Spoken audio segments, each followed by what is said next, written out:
Acompanhe a leitura. 1 Coríntios 3, 18 até o 23. Ninguém se engane a si mesmo. Se alguém dentre vós se tem por sábio neste século, faça-se estulto para se tornar sábio. Porque a sabedoria deste mundo é loucura diante de Deus, porquanto está escrito, ele apanha os sábios na própria astúcia deles. E outra vez, o Senhor conhece os pensamentos dos sábios, que são pensamentos vãos. Portanto, ninguém se glorie nos homens, porque tudo é vosso. Seja Paulo, seja Apolo, seja Cefas, seja o mundo, seja a vida, seja a morte, sejam as coisas presentes, sejam as coisas futuras, tudo é vosso, e vós de Cristo, e Cristo de Deus. Amém, meus irmãos?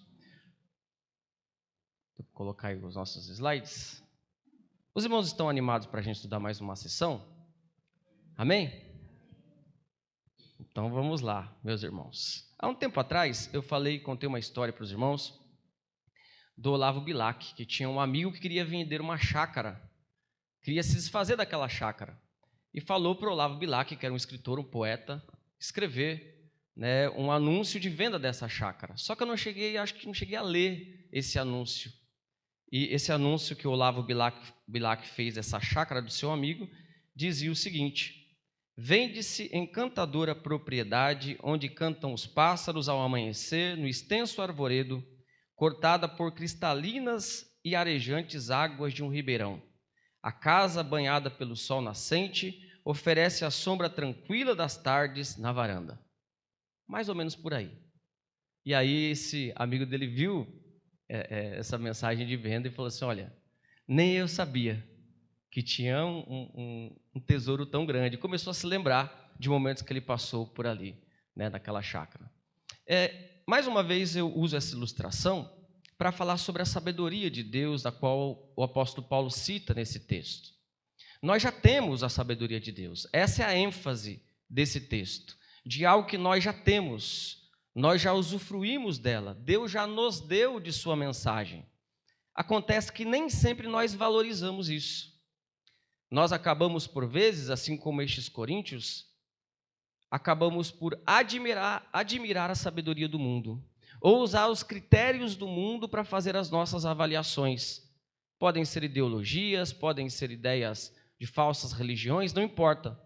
Tudo isso é sabedoria do mundo e muitas vezes nos esquecemos de que Deus já nos deu da verdadeira sabedoria.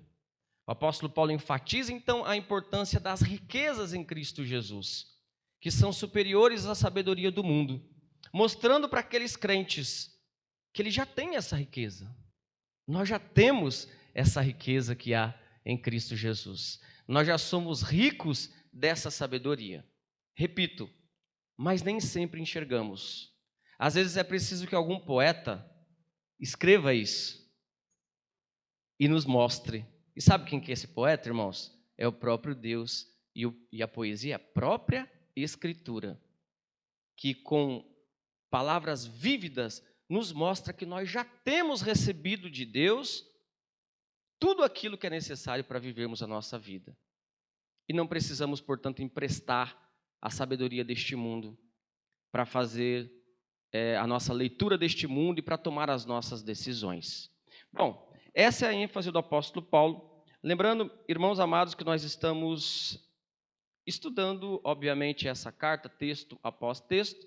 Estamos ainda na segunda sessão dessa carta, que trata da divisão na igreja, que vai do capítulo 1, verso 10 até o 4, 21. Então, ainda não acabamos essa sessão que trata da divisão. O principal problema que o apóstolo Paulo vai tratando, argumento após argumento, e podemos dizer que sessão após sessão, Paulo vai introduzindo os argumentos pelos quais eles não deveriam estar divididos.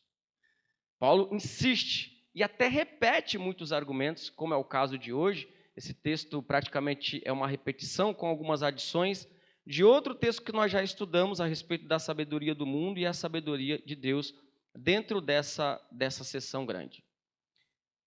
Na última quinta-feira, nós tivemos a graça de Deus, a oportunidade de estudar a 7ª sessão dessa grande divisão.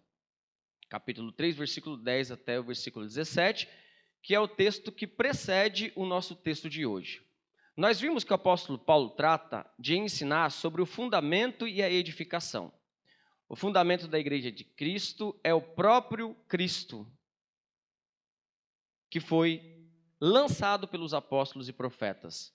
Nós não podemos colocar outro fundamento. E nós devemos então tomar cuidado em como nós construímos sobre esse fundamento. O apóstolo Paulo estava se referindo especificamente aos obreiros da casa do Senhor. Por que ele estava se referindo aos obreiros da casa do Senhor? Em um texto que está falando sobre divisão. Porque a divisão era por conta de uma visão equivocada a respeito dos ministérios dos obreiros da casa do Senhor. Eles deveriam, então, saber exatamente qual é o papel dos obreiros, para que eles não se dividissem e para que eles entendessem que a responsabilidade dos obreiros não era lançar outro fundamento, porque o fundamento já foi lançado, mas era construir de uma maneira devida sobre o fundamento e não hoje, mas em um dia escatológico, quando Jesus voltar, cada obreiro vai receber o seu galardão de acordo com a sua construção sobre esse fundamento. Então a ideia é, para que se dividir por preferência entre pastores, pregadores e personalidades da igreja, se vocês nem sabem se eles vão receber um galardão de fato pela obra que eles estão fazendo? Então, essa é a argumentação do apóstolo Paulo. Somente aquele dia, estou falando do contexto anterior do nosso texto, tá? Somente aquele dia vai revelar se a obra que alguém fez é de ouro ou é de palha. Então, imaginemos hipoteticamente, naquele grande dia, pessoas que nós admiramos hoje, que pregam a palavra, que fazem a obra de Deus, mas nós não sabemos com qual intenção essas pessoas fazem isso. Não sabemos se sua obra é de ouro ou é de palha. Aquele dia revelará. Portanto, vale a pena nos dividir por conta dessas personalidades? Essa é a argumentação do apóstolo Paulo na perícope anterior. E hoje, meus amados irmãos em Cristo Jesus, como já mencionamos, o nosso tema de hoje, versículo 18, como nós lemos até o 23, fala sobre a sabedoria do mundo e as riquezas em Cristo. O apóstolo Paulo, então, está, de certa forma, repetindo um assunto que ele falou no capítulo 1, versículo 18 ao 25, sobre a sabedoria de Deus e a sabedoria do mundo. Ele repete basicamente a mesma ideia, só que acrescenta algumas questões importantes que nós vamos enfatizar hoje. E aqui, irmãos, veja como é interessante, né? Como Deus trabalha. Numa mesma sessão, o apóstolo Paulo repete um assunto. Sabe por que isso acontece? Porque nós, repetidas vezes, somos teimosos. E a gente precisa, assim como uma criança, todos nós, como uma criança que a gente diz para a criança, né? Não faça isso. Pedrinho, coloca o chinelo. Vai ficar enfermo. E a gente tem que ficar repetindo.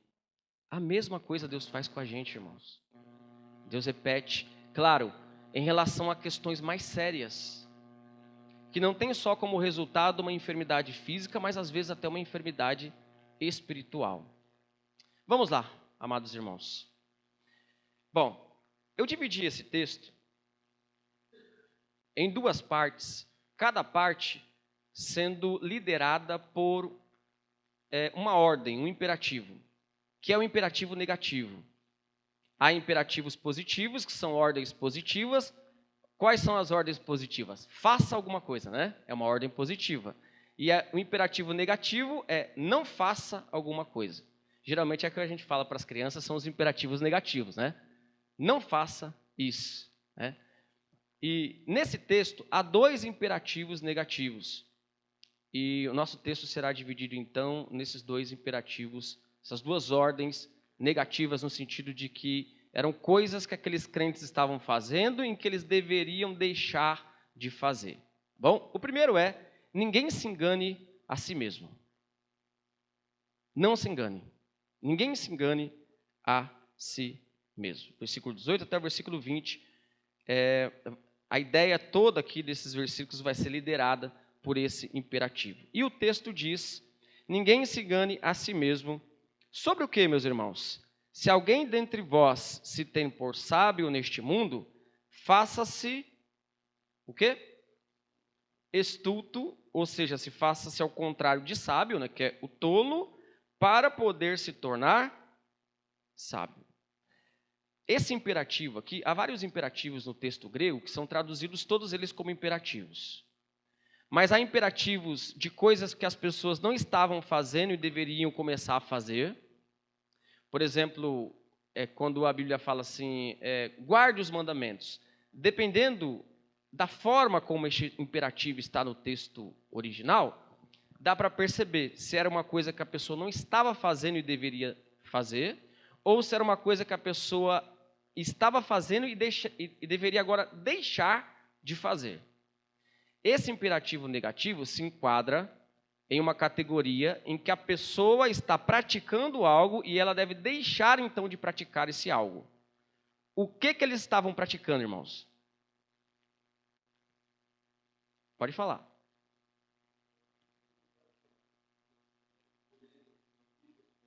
Isso, mas ali no imperativo, né? O que eles estavam praticando? Segundo o apóstolo Paulo, que eles deveriam deixar de praticar. Estavam se enganando. Então, qual era toda essa divisão a respeito dos líderes? Paulo vai enxergar isso como um engano. Paulo vai dizer que eles estavam vivendo enganados. E aí o imperativo negativo, deixe de se enganar. Quer dizer, até aqui vocês têm praticado isso. Até aqui vocês têm se enganado. Agora a ordem é, deixe de se enganar. Não se enganem. Tudo isso, todo esse contexto, toda essa, como os jovens falam aí, né? Toda essa treta na igreja, né? Toda essa marquerência, como diz o povo aí, tudo isso estava acontecendo por causa do engano. Eles estavam se enganando. Isso que o apóstolo Paulo vai dizer. E aí ele diz o seguinte: irmãos, se alguém dentre vós se tem por sábio neste século, ou seja, sábio segundo o mundo, né? Século, a palavra século também é traduzido como mundo.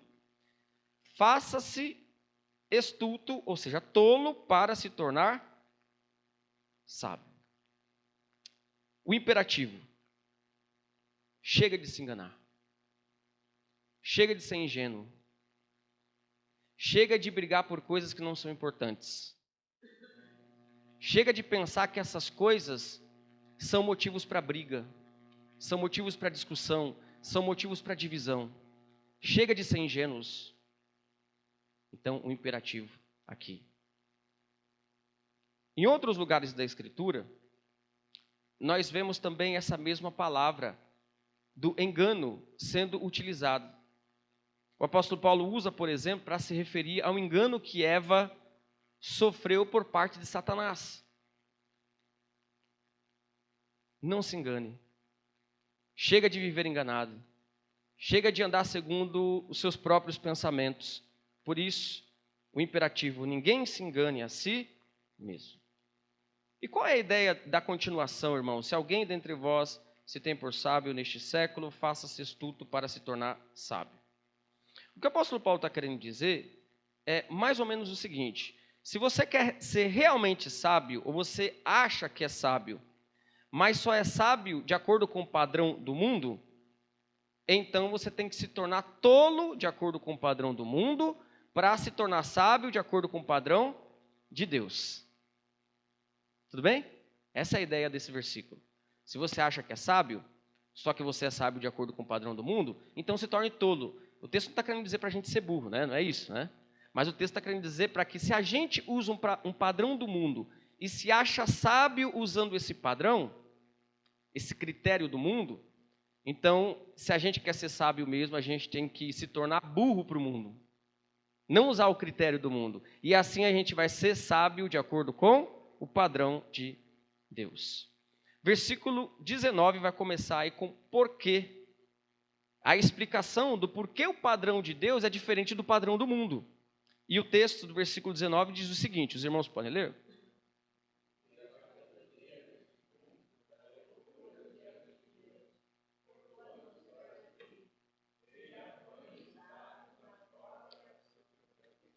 Então, qual é a razão? Por quê? Por que eu estou falando isso para vocês? Para vocês se tornarem tolos para o mundo, mas sábios para Deus. Porque a sabedoria do mundo, verso 19, é loucura diante de Deus. Não que não tenha lógica aquilo que Deus faz. A ideia não é essa. Senão, se a gente entender errado esse texto, a gente vai ficar igual doido por aí, né? Fazendo um monte de coisa maluca e dando desculpa, né? Não, a sabedoria de Deus é diferente. Aí vai começar, como o próprio Aleph mesmo gosta muito, né, de fazer o aviãozinho, o helicóptero. Tô brincando. E às vezes as pessoas dão essa desculpa. Que desculpa? Você não está entendendo porque isso aqui é a sabedoria de Deus. Não é nesse sentido, não é no sentido de que Deus, ele faz coisas sem noção, sem razão, não é isso. Nós aprendemos, inclusive na escola dominical, que um atributo de Deus é a lógica. Gordon Clark enfatizava isso, nós não enfatizamos tanto quanto ele, né? Mas Deus não faz nada sem lógica. Pode parecer que não tem lógica para nós, mas Deus segue uma coerência.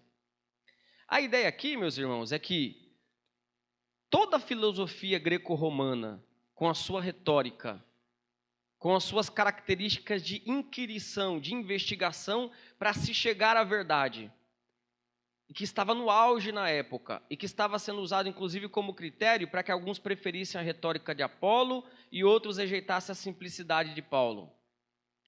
Com toda essa retórica, com toda essa investigação, Platão, Aristóteles e Sócrates, embora não tenham feito coisas boas, em certo sentido, eles conseguiram chegar ao conhecimento da salvação em Cristo? Só através da investigação filosófica? Não. Então, é nesse sentido. Paulo diz assim, Deus, ele não usa um método, um padrão, ele não age de acordo com a sabedoria humana.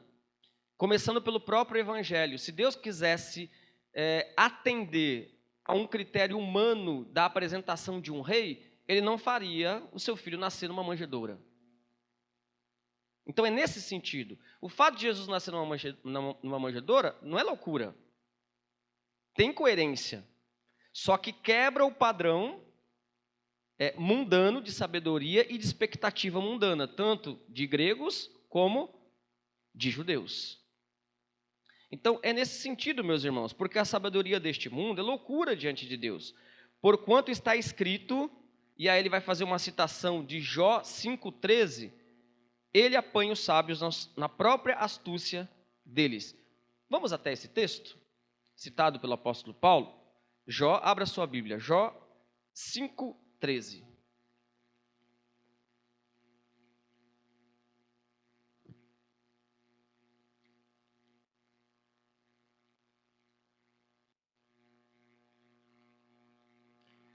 Jó 5,13. Algum irmão pode ler para nós, por favor?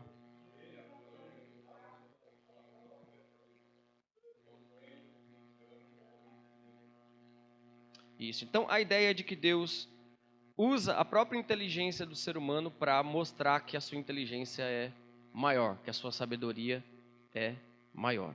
E versículo de número 20, ele vai citar outro texto, e o apóstolo vai dizer no verso 20 outra vez, né? E outra vez, quer dizer, outro texto, o Senhor conhece os pensamentos dos sábios, que são pensamentos vãos. E a citação do Salmo 94, verso 11. Vamos ler o Salmo 94, verso 11, que é a citação que o apóstolo Paulo faz?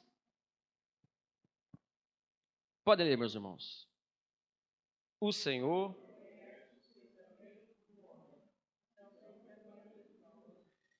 Então, o homem, pela sua própria investigação filosófica, procurando conhecer a verdade, ele pode chegar a várias conclusões que são corretas. Muitas conclusões corretas. Mas em relação à salvação, a salvação é algo ao mesmo tempo tão simples e tão glorioso que o ser humano por si só não poderia, através da sua investigação, chegar à conclusão de que Deus é o Salvador, de que Jesus Cristo é o Senhor. É preciso que Deus tome a iniciativa, por conta da pecaminosidade do ser humano, Deus tome a iniciativa e se revele ao ser humano, como se Deus dissesse assim, olha aqui, essa é a minha sabedoria, meu Filho, Jesus Cristo, esse é o meu plano. Então, Paulo está aqui cada vez mais e repetidas vezes, mostrando para aqueles crentes, você está usando um critério para avaliar os líderes da igreja, que é um critério que não é baseado no Evangelho. Não é baseado no padrão de Deus pelo qual você foi salvo. É um critério baseado no mundo. Em termos práticos, irmãos, isso muda toda a nossa avaliação da realidade. Tudo. Vou falar um pouco na aplicação. Vamos para a primeira aplicação dessa sessão? Vamos lá. A aplicação, então, óbvia, né? É não se engane. Não se engane. Irmãos, isso parece tão óbvio. Isso parece tão óbvio. Mas é tão fácil da gente se enganar. O que é se enganar? Partindo do particular para o geral. É ter uma visão distorcida da realidade sobre as pessoas e sobre eu mesmo.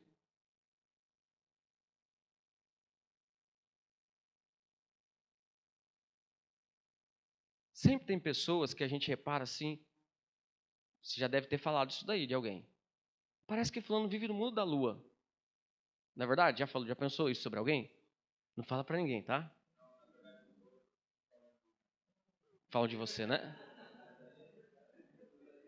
Pois é, eu não queria usá-lo como exemplo, mas já que você começou, vamos agora. Eu anotei alguma coisa sobre você. O cara já estava preparado, né? Tal pessoa parece que vive no mundo da lua. Só que assim, isso é ruim. Isso é ruim. A começar, a gente tem uma tendência de se enganar, irmãos, em todas as áreas. A começar esteticamente, né? A gente tem essa tendência de se enganar, né? De sempre ter uma imagem da gente, até estética mesmo, equivocada. A gente nunca pensa que a gente é tão feio quanto a gente é. Mas olha, parece bobagem essa questão estética, mas a filosofia vai estudar estética e ética juntas. Porque a estética tem uma ligação com a ética. Assim como eu tenho uma tendência estética de não me ver de uma maneira adequada, ou às vezes pensamos que somos mais feios, né, do que parecemos, ou às vezes pensamos que somos melhores do que parecemos. De qualquer modo, é uma visão distorcida. Assim, moralmente também. Moralmente, às vezes a gente pensa que está fazendo coisas certas, tomando decisões certas, mas não estamos. Ou você pensa que se você fizesse uma entrevista aqui com o pessoal lá do grupinho de Coríntios, né? Do grupinho de Paulo, perguntasse para eles: vocês estão certos que vocês estão defendendo o apóstolo Paulo, brigando por causa do apóstolo Paulo? Vocês estão fazendo a coisa certa? Se a gente perguntasse para eles, irmãos, se eles estão fazendo a coisa certa, o que eles diriam? Sim. Fala, poxa, meu irmão, claro que estão fazendo, porque o apóstolo Paulo é assim, assado, né? Foi o primeiro apóstolo, não sei quais eram os argumentos, né? Foi o primeiro apóstolo aí, foi o último apóstolo a ser escolhido, tal, não sei o quê. É um apóstolo, o Apolo já não é um apóstolo, então não deve ser considerado. Critérios que eles estabeleceram para chegar a uma conclusão. Não, mas porque o Apolo ele fala melhor, tal. Eu acho que o pastor ele tem que falar dessa maneira. Mas quem falou que esse é o critério que Deus estabeleceu? Não é a gente que estabelece um critério de um líder, nem de um membro, nem do que uma igreja deve ser. É Deus que estabelece. Irmãos, quantas pessoas estão enganadas em relação a critérios? Se a gente experimentasse fazer uma entrevista nas pessoas que passam por aqui, evangélicas, e perguntasse: que igreja você vai? Vou na igreja tal. Por que você vai lá? Quais seriam os critérios? Eu vou lá porque o conjunto de louvor é tão bonito. Esse é um critério para você congregar numa igreja? Claro que não, senão não congregaria lá em Jerusalém com Jesus, né? Porque lá não tinha um grupo de louvor bonito, né? Veja, a pessoa que constantemente usa critérios errados, baseado em uma sabedoria humana, para tomar as suas decisões na família, na igreja, no trabalho, ela está se enganando, só isso. Ela está vivendo enganada. Ela pode estar pensando que está fazendo a coisa certa, mas ela está se enganando. Então, se enganar é isso, é ter uma visão distorcida a respeito de nós mesmos, a respeito da realidade. E por que as pessoas fazem isso, meus irmãos? Uma pergunta que eu coloquei para que a gente reflita. Um ponto importante é porque as pessoas preferem enxergar as coisas do seu próprio ponto de vista, da sua própria ótica, seus interesses. Então, veja só, o problema não é comportamental, o problema é coração. Olha só, irmãos, olha só. Nós, seres humanos criados por Deus, somos seres criados para adorar. Nós sempre vamos adorar alguma coisa. Se a gente não está adorando Deus, a gente está adorando outra coisa. E as nossas decisões vão ser guiadas de acordo com aquilo que a gente adora. Inevitavelmente. É um pacto de fé. Por isso que o problema começa aqui, ó. Se isso estava ocorrendo na igreja dos Coríntios, é porque havia um problema dentro do próprio coração deles, que não estava mais adorando a Cristo como Senhor, mas adorando outras coisas, que fazia com que eles tomassem atitudes erradas em relação a essas coisas. Então, é por isso que a Sagrada Escritura é tão maravilhosa. Enquanto as teorias humanas e teorias de psicologia, que têm a sua utilidade, né, em determinados momentos, enquanto elas caminham na superfície, a Bíblia vai no coração do problema. É um problema de adoração. O teu coração está adorando outra coisa. Sabe por que você está dividindo a igreja? Porque o teu coração está adorando a sua opinião. Porque o teu coração está adorando um padrão que você estabeleceu na sua cabeça que a igreja deve ter. Quer dizer, no trono do seu coração não é Deus que está sendo adorado. É outra coisa. E você está tomando as suas decisões baseadas nessa outra coisa. É por isso que a Bíblia vai lá, ó, na alma. E quando Jesus estava tratando do problema dos fariseus, Jesus não falou só do comportamento. Ele falou do coração. O que contamina o homem é o que está no coração. Do coração do homem que procede tudo aquilo que é ruim. Ele vai pegar os mandamentos que eram obedecidos de uma maneira externa pelos fariseus e aplicar internamente.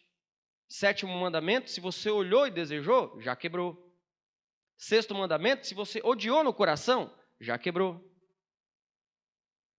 O evangelho é assim. E por isso, irmãos, que o homem natural rejeita o evangelho. Porque o evangelho vai na lata, assim, no coração. Ó. Pá, o que você adora? Ah, não, eu adoro a Deus, tal. Não, mas a tua atitude está dizendo que você não adora a Deus. As tuas escolhas estão dizendo que você não adora a Deus. Mas eu adoro. Mas adorar não é só com palavras. E por isso aqui, ó, o problema é de compreensão. Quando eu falo de compreensão, estou falando de coração. Que o coração na Escritura é tudo aquilo que nós somos por dentro, inclusive a nossa compreensão. Não é só como popular, né, hoje em dia, né, coraçãozinho, só sentimento, né? Biblicamente não é. Por isso Jesus tem um texto que diz assim, um dos exemplos, né? Que diz assim, Jesus sabia o que eles pensavam no coração, quando as pessoas pensavam coisas erradas a respeito de Cristo. Jesus sabia o que eles pensavam no coração. Veja, pensamento, interpretação da realidade. Nós interpretamos a realidade com o coração. E se nós interpretamos a realidade com o coração, se o nosso coração estiver adorando outra coisa que não seja Deus, nós inevitavelmente vamos interpretar a realidade de acordo com essa coisa. É profundo isso, né, irmãos? É uma verdade profunda. Veja o que Jesus diz. Onde está o teu tesouro, aí está o teu. O que ele está dizendo? Aquilo que você dá mais valor na sua vida, o teu coração vai estar ali. É aquilo que você vai adorar. Não importa, a gente pode chegar aqui na igreja, Senhor, né? Tu és soberano, tu és santo. Mas se o meu coração, voltando um pouco ao argumento, se a gente está na igreja aqui adorando, Mas se aquilo que eu tenho de mais importante na minha vida for o filho, o meu coração vai estar na onde? E eu vou estar adorando quem? Os filhos. E quem vai me controlar? Os filhos. E as minhas decisões vão ser pautadas no quê? E se tiver alguma discussão sobre alguma questão tal que envolva o meu ídolo, eu vou tomar uma decisão pautada no quê? Por isso, irmãos, por isso a Bíblia fala, adore a Deus acima de tudo, tema a Deus, porque o temor do Senhor é o princípio da sabedoria, ama o Senhor com todas as suas forças, Deus deve ser a nossa maior alegria. Sabe o que a Bíblia está falando de tudo isso? Se Deus é a minha maior alegria, é porque eu adoro Ele. Aquilo que é a minha maior alegria é a minha fonte de adoração. Esse é um ato de adoração. Estou falando da maior alegria, tá? Não que a gente não possa se alegrar. Mas a gente se alegra com muitas coisas, mas tem algo que nos dá mais alegria, não tem? Esse algo que nos dá mais alegria, independente do que for, independente do que você chamar, é isso que você está adorando. Pode falar.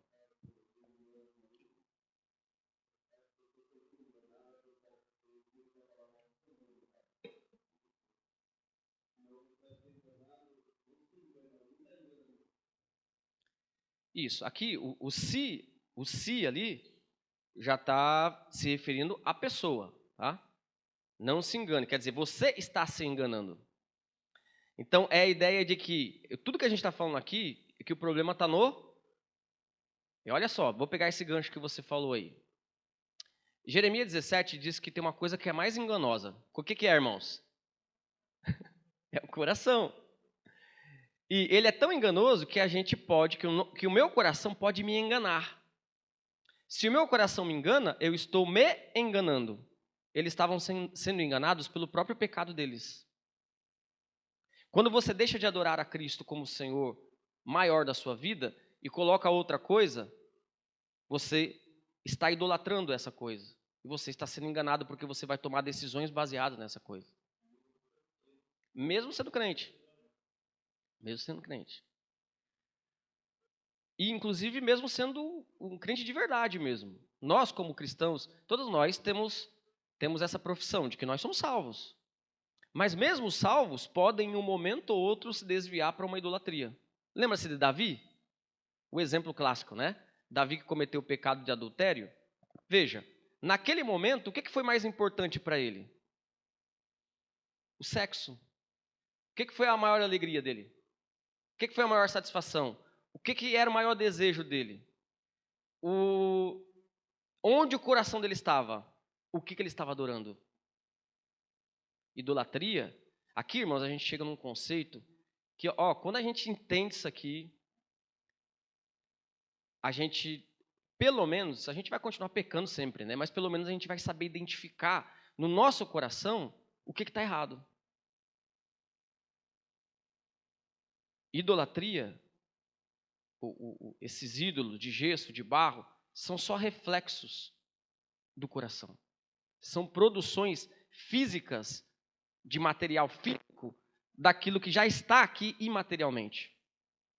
E por isso, então, a Bíblia fala, só para citar um último exemplo dentro dessa questão, por exemplo, o temor. O temor é um ato de adoração.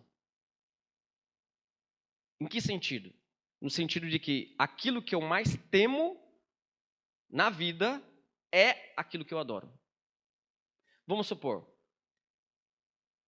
se aquilo que eu mais temo na minha vida, se for a minha vida, perder a minha vida, se aquilo que eu mais temo na minha vida foi perder a minha vida, o que eu estou adorando? A minha vida. O que vai me controlar? As minhas atitudes vão ser tomadas todas no sentido de evitar colocar a minha vida em risco. É importante o instinto de autodefesa, a gente preservar a nossa vida. A nossa vida só não é mais importante do que Deus. E esse que é o detalhe. O detalhe é que às vezes a gente ama a nossa própria vida mais do que Deus. E o temor, como disse, é um ato de adoração. Vamos lá, vamos citar, para a gente terminar essa sessão aqui e passar para a próxima. citar um exemplo aqui do Sadraque, Mesaque e Abdenego. Acho que eu até citei essa ilustração, mas é muito boa para exemplificar, né? Sadraque, Mesaque e Abdenego. Atitude de fé simples. Simples. O que eles mais temiam na vida deles? Ficou claro, eles temiam a Deus. Eles tinham medo do Nabucodonosor? Poderiam até ter. Só que o temor ao Senhor era maior. Outros temiam mais perder a própria vida e se prostraram diante da imagem. Porque a vida da pessoa era o seu ídolo. E não tem como a gente não servir o nosso ídolo. Por isso que a gente tem que adorar a Deus acima de tudo. Então, o temor é um ato de adoração. A alegria é um ato de adoração. O desejo é um ato de adoração. O amor é um ato de adoração. Por isso a gente tem que investigar o nosso coração, irmãos. Onde está o teu tesouro, aí estará o teu coração. Como que a gente pode fugir desse erro aqui? Abrindo mão das nossas ideias. Olha como é difícil isso, né? Quem quer abrir mão das próprias ideias?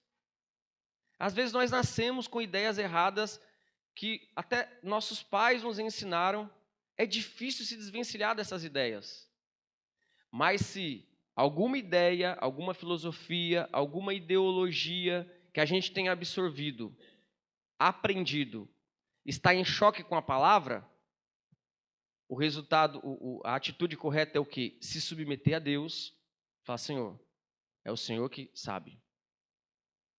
Por exemplo, a gente foi criado a vida inteira com a ideia, a igreja tem que ser assim, assado, uma igreja tem que ter essas características. Se isso não está na Escritura, o que eu devo fazer? Abandonar essa ideia. Eu tenho que ter, então, humildade para chegar diante de Deus e dizer o seguinte, Deus, é o Senhor que me diz, é o Senhor quem me diz o que é igreja, não sou eu que estabeleço. Não sou eu que estabeleço, é o Senhor quem me diz isso.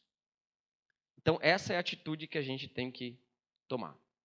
Vamos para a segunda sessão. O outro imperativo, né? Esse outro imperativo é ninguém se glorie nos homens. A mesma forma verbal, a mesma classificação verbal do primeiro imperativo. Quer dizer que eles estavam fazendo algo, tomando uma atitude, e agora o imperativo é pare de fazer isso. Que atitude que eles estavam tomando? Se gabando em relação aos dons dos líderes. Se gabando nos homens, se gloriando nos homens.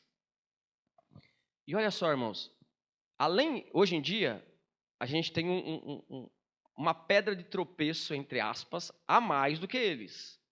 Porque além dos líderes, que se tornam às vezes motivo de briga, né, os pastores, pastores da denominação ou de fora, pastores que passaram pela igreja e assim por diante, que se tornam alvo dessa, entre aspas, idolatria, hoje em dia tem também a questão denominacional. Eu devo amar a minha denominação. Nós amamos a igreja presbiteriana, amém? Mas ela não está acima de Deus. E, portanto, eu não devo me gabar humanamente dela, com orgulho pecaminoso, ao ponto de eu não demonstrar amor para as pessoas. Então, esse é o nosso desafio. É o desafio de todos nós.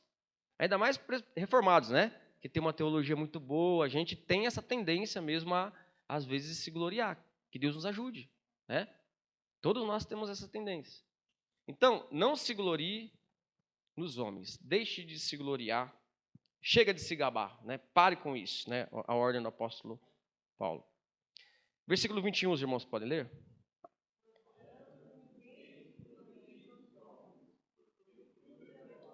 Bom, aqui o apóstolo Paulo vai introduzir uma argumentação que ele não fez quando ele falou da sabedoria de Deus e do mundo, lá no capítulo 1, verso 18.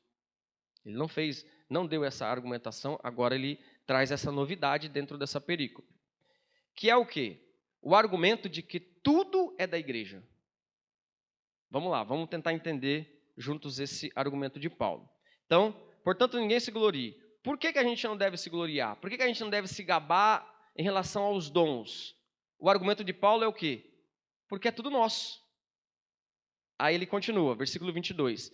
Seja Paulo, seja Apolo, seja Cefas, seja o mundo, seja a vida, seja a morte, sejam as coisas presentes, sejam as futuras, tudo é vosso. Versículo 23, podem ler?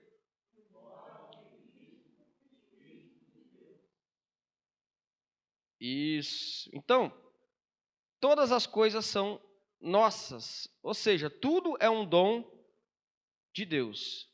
Se tudo isso, se todas as características boas dos líderes são dons de Deus para a igreja, já é nosso. Por que eu vou brigar por isso? Está vendo o ponto de partida de Paulo? Por que você vai brigar por causa de Paulo, Apolo e Pedro? São homens de Deus? São. Ah, então, são da igreja. São dons que Deus deu para a igreja. Aí ele vai partir dessa argumentação que tudo Deus preparou para a igreja. E vai citar tanto os líderes como outras coisas também. Ele diz assim, o mundo é vosso. Em que sentido? No sentido de que nós podemos desfrutar das coisas do mundo como um não crente não pode. Por mais que pareça, irmãos, às vezes pode parecer que o mundano, que o não crente, usufrui mais das coisas do mundo do que nós, não é verdade. Só o cristão pode usufruir das coisas do mundo de uma maneira bíblica. Porque o cristão vai entender que Deus fez. Ele não vai colocar essa coisa em si no lugar de Deus. Então, ele é o único habilitado com ferramentas espirituais, que é através da Escritura, para usufruir das coisas que Deus fez do mundo de uma maneira sábia, de uma maneira que glorifique a Deus. Em outras palavras, um não crente não consegue glorificar a Deus através do seu desfrute das coisas do mundo. Pelo contrário, ele desfruta, só que de forma idólatra. E suscita mais ainda a ira de Deus sobre ele. O cristão não. Por isso Paulo diz, o mundo é vosso, a vida é vossa, a morte também, porque a esperança da morte é diferente para o cristão. Então, nesse sentido, a morte é diferente para vocês. O presente é diferente porque o reino de Deus já está aqui. Nós já fazemos parte do reino de Deus. E o futuro também, porque o futuro está garantido com o retorno de nosso Senhor. Então, toda essa argumentação muito bonita, né, do apóstolo Paulo, está aí para dizer assim, não brigue por causa de coisas que já são de vocês. Que maravilha, né, irmãos? É muito parecido com como a gente fala para as crianças, né? Não é verdade?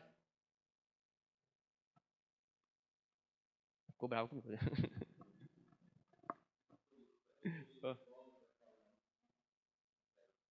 Rapaz, é impressionante, né? A gente começa a meditar assim e só tem como a gente glorificar a Deus, né? Pelo fato de Deus ter usado esse nosso irmão. E hoje está falando conosco, né?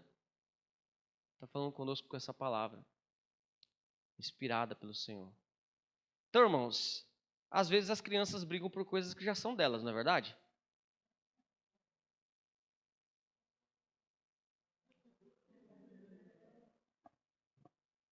E a gente faz a mesma coisa. E é engraçado que às vezes a gente dá esse mesmo argumento, né? É de vocês, você pode usar no momento que você quiser. É de vocês. Poxa vida, né? Deus sempre usando essa pedagogia com a gente, né? Então, irmãos, só que só um detalhezinho no texto, que ele não vai falar que Cristo é nosso, né? Pode ver, ele não vai falar que Cristo é nosso. Por quê? Porque a ideia é que nós somos para Cristo, não Cristo é para nós. Então, nós somos para Cristo. Então, tudo é de vocês, igreja. Os líderes, o mundo, a vida. Só que vocês são de Cristo. Ele vai seguir o caminho inverso daquele coach lá, né? Eu não gosto de ficar falando, meu irmão. Nome de... Mas é David Leonard. É isso? Que disse ao contrário disso. É engraçado que... Olha só que coisa, né? Ele falou exatamente isso daí, só que ao contrário, né? Diz que vocês são o centro de Cristo. A argumentação do apóstolo Paulo é contrária, é glorificando a Cristo. E Cristo de Deus, porque Cristo vem de Deus. Né? Então, essa ideia. Bom, irmãos, essa parte, então, nessa sessão, o apóstolo Paulo diz para que as pessoas não se gloriem nas realizações humanas, no caso os líderes ali, porque tudo é dom de Deus. Se é dom de Deus para a igreja, eles não deveriam se gloriar. E a segunda aplicação baseada nessa ordem, não se gloriem nos homens. Não confie, não se gabe. Porque, irmãos, o se orgulhar e o se gabar,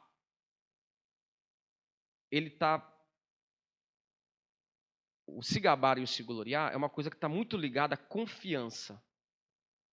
Geralmente, aquilo pelo que eu me gabo e eu me glorio, geralmente é aquilo em que eu confio. Eu pauto a minha vida. Exemplo. Vamos lá. A gente estava falando de igreja, né? De pessoas que usam critérios diferentes para congregarem. Não quero usar o exemplo de fora, estou citando muito exemplo de fora de outras igrejas, né? Vamos usar o exemplo interno, vamos lá. Se uma pessoa, todo mundo aqui gosta do Augusto Nicodemos, né? Grande pregador, né? Tio Nico, né? A gente gosta muito dele. Mas se uma pessoa vai congregar numa igreja só por causa dele, naturalmente a pessoa já está se gabando de seus dons. E, consequentemente, essa pessoa está confiando em quem? Então, por isso que o se gloriar, quando a gente se gloria de algo nesse sentido, tá vendo? Eu estou aqui por causa desse pastor aí, né? Desse pregador, poxa, que maravilha, né? Sei o que tal. Calma aí, tem que tomar cuidado para a gente não estar confiando nisso. Que a nossa fé não está sendo pautada por isso. Porque uma hora ele pode não estar aqui, e aí, como que eu vou ficar? Ficar triste? Não tem ninguém mais para me gabar agora. Então a gente tem que tomar cuidado. A nossa glória é Deus. Pode falar. Isso é mais comum. E veja, irmãos, é uma tendência que nós temos. Temos que ser honestos, né? É uma tendência que nós temos. E isso que é maravilhoso, irmãos, Deus está falando conosco nessa noite. Porque é uma tendência que nós temos que Deus está tratando, nos dando ferramentas para tratar isso. De forma que a gente se apegue às lideranças de uma maneira correta. Sem desprezar, porque são cooperadores, né, da obra de Deus, mas sem também superestimar. Eles não são alvo da nossa fé, da nossa confiança e nem da nossa glória. A nossa glória é Cristo. Existe esse texto na Bíblia de que nós temos que nos gloriar em Cristo? Existe, irmãos. Nós temos que nos gloriar em Cristo. E se nós nos gloriamos em Cristo, é porque nós confiamos em quem? Em Cristo. Se gloriar e confiar são coisas que estão muito próximas umas das outras. Por que as pessoas fazem isso, meus irmãos? A pergunta importante ali dentro dessa aplicação.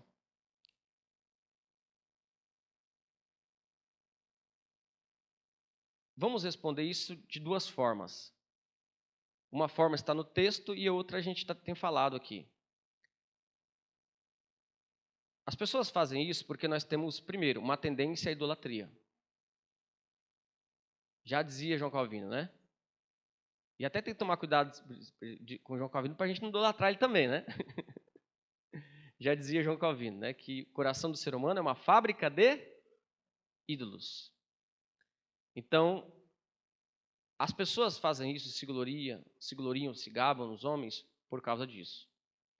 E um outro argumento, que agora é um argumento do texto, é porque às vezes as pessoas na igreja perdem o senso de comunidade. O que é o senso de comunidade? É o contrário do senso de individualidade. O senso exagerado de individualidade, a pessoa que tem isso, ou a pessoa que pensa isso de alguém, vai entender que a igreja não vai funcionar sem essa pessoa.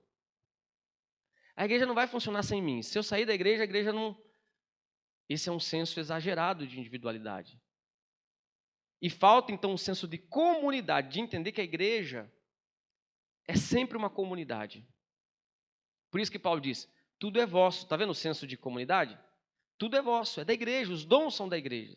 Paulo está apelando, então, para esse senso de comunidade para corrigir esse problema de se gloriar nos homens. E a Bíblia vai trabalhar com várias metáforas para nos ensinar isso. Por exemplo, a metáfora do corpo, que nos ensina muito bem isso, né, irmãos? Como a metáfora do corpo nos ensina isso? Pode o rim dizer que não precisa do coração? Senso de comunidade. Vários órgãos. Alguns aparecem mais, como no corpo. Outros aparecem menos. Outros, segundo a argumentação de Paulo, em Coríntios mesmo, capítulo 12, Paulo vai citar todos os órgãos do corpo, irmãos, até as genitálias Paulo vai citar. Claro, de uma forma, através de um eufemismo. Paulo vai dizer que alguns órgãos do corpo precisam ser cobertos por uma questão de decência. O que ele está querendo dizer? Que na igreja, alguns membros precisam de um cuidado diferente do que outros, mas todos fazem parte de um corpo. Todos são importantes. Cada um tem características diferentes. Senso de comunidade. O exemplo do corpo. E a cabeça, o chefe, a cabeça, Cristo. O templo, senso de comunidade. Vocês são templo do Espírito Santo. Por que é senso de comunidade? Porque não é cada um de vocês é um templo. Não está no plural, está no singular. A igreja é um templo. Significa, o exemplo tirado das edificações, da construção civil, nós falamos sobre isso na quinta passada, né? Significa que quem eu sou? Eu sou cada tijolinho desse templo. Eu não sou mais importante do que o outro tijolinho. E eu só não faço um templo. Mas são vários tijolinhos, ou seja, todos nós que fazemos um templo. Que somos um templo.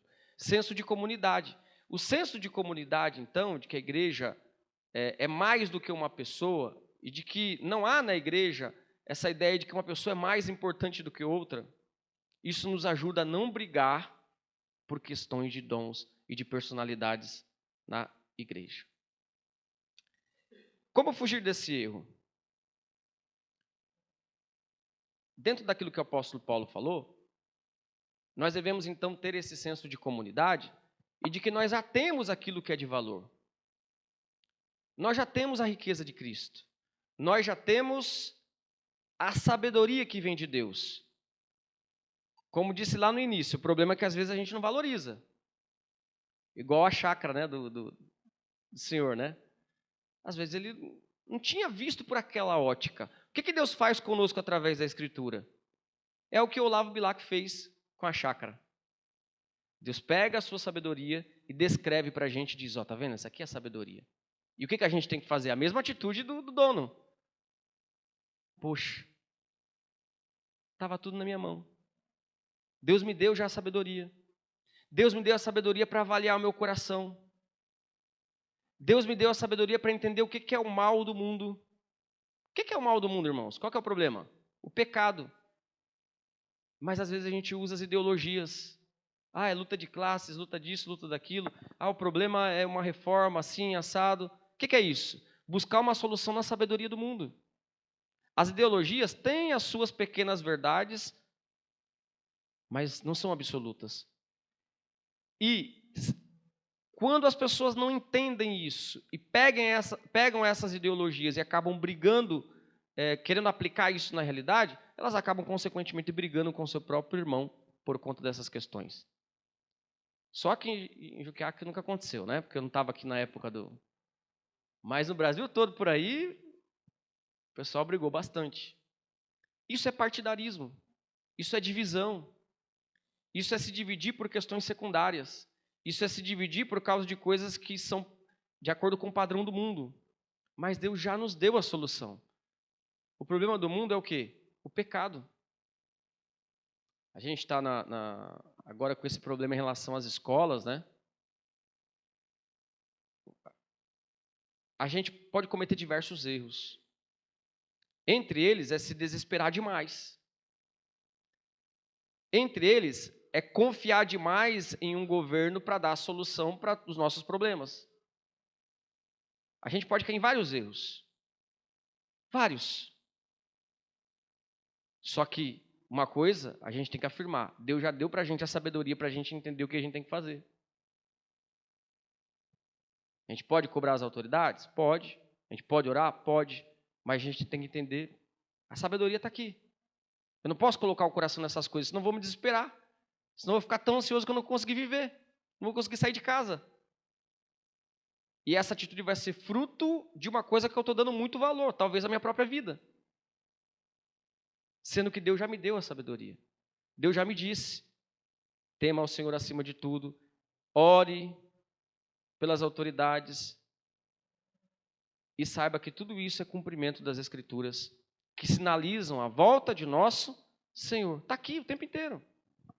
Se a gente parar para avaliar, os problemas com os quais nós muitas vezes arrumamos briga com as pessoas, são aqueles problemas que a Bíblia já fala, faz tempo a gente só esqueceu, né, que está lá, e que a Bíblia já deu sabedoria para a gente encarar essas coisas de uma maneira adequada. Irmãos, alguma pergunta, alguma questão? Nós já caminhamos aqui para o final do nosso estudo de hoje.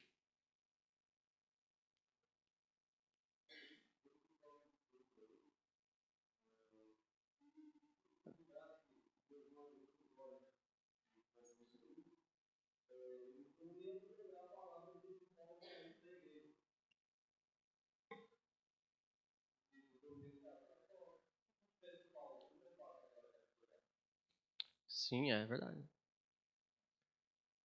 Exatamente. Mais alguma questão, irmãos? Bom, então eu quero terminar. Quero citar aqui um cântico que eu estava ouvindo esses dias e tem uma letra aqui interessante que combina muito bem aqui para a gente fechar esse estudo de hoje. Não sei se vocês conhecem, cântico acho que é meio antigo, né? O pessoal não conhece muito. E diz assim: uma voz sozinha não é coral. Já ouviram esse cântico? Uma parte, um trecho desse cântico diz assim: uma voz sozinha não é coral. A comunidade, né? O amor sozinho não é total. Uma nota só pode até soar, mas não é canção. Um atleta só não é time. Uma corda só não é violão. Nem dá para fazer um arco-íris só pintando o azul. A ideia é que nós somos importantes, mas juntos nós somos mais importantes e mais fortes, temos mais força para lutar contra os problemas. É a ideia de ressaltar esse senso de comunidade de todos nós. Amém? Vamos orar então? Eu quero orar junto com você. Coloque diante de Deus a sua questão aí, dentro daquilo que a gente tem comentado, e também, se você tiver uma outra causa,